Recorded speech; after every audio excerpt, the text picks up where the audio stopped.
द्वादश ज्योतिर्लिंग और चतुर्धाम की यात्रा में प्रारंभ गुजरात से करा था। गुजरात में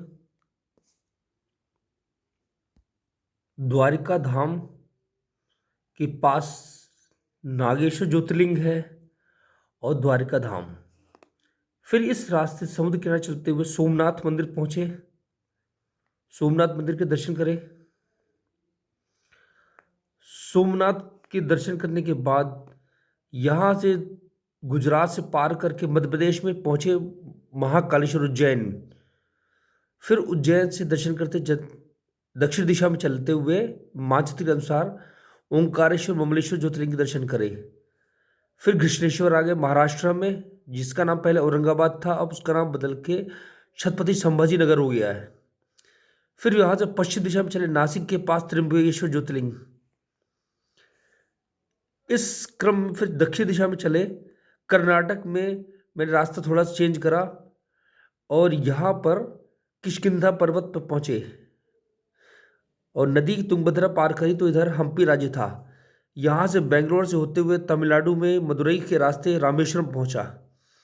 रामेश्वर ज्योतिर्लिंग के दर्शन करें। रामेश्वरम ज्योतिर्लिंग है, धाम भी है, दोनों।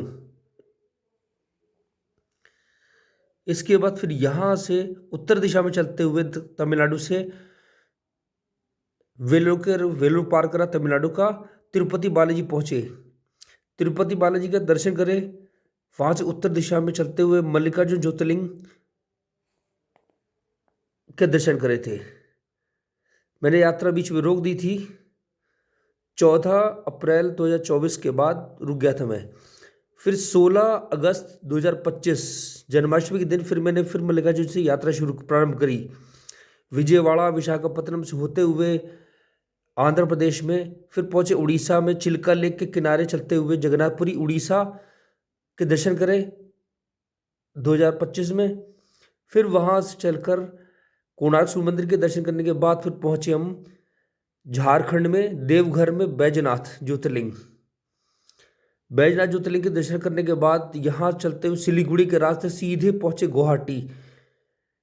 शिव पुराण के अनुसार गुवाहाटी ही वो क्षेत्र है जहां आपका नाम दिया हुआ है कि कामरूप देश में जहां पर हाथी गैंडे पाए जाते हैं वहां पर है।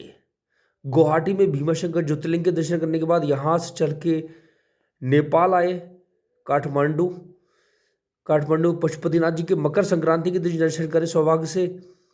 और अब यहाँ से रास्ते से सीधे बनारस काशी विश्वनाथ, फिर अयोध्या के रास्ते से बरेली होते हुए केदारनाथ बद्रीनाथ। अब तक मैंने कुल नेपाल में आया हूँ काठमांडू में, यहाँ पर मैं 8,288 किलोमीटर चल चुका हूँ और अभी 1,400 किलोमीटर बाकी है। 500 किलोमीटर यहाँ से 550 किलोमीटर काठमांडू काशी विश्वनाथ के बीच में दूरी है और 800 किलोमीटर दूरी केदारनाथ बद्रीनाथ के बीच में। 1,400 किलोमीटर अभी और बाकी है। जय भवानी।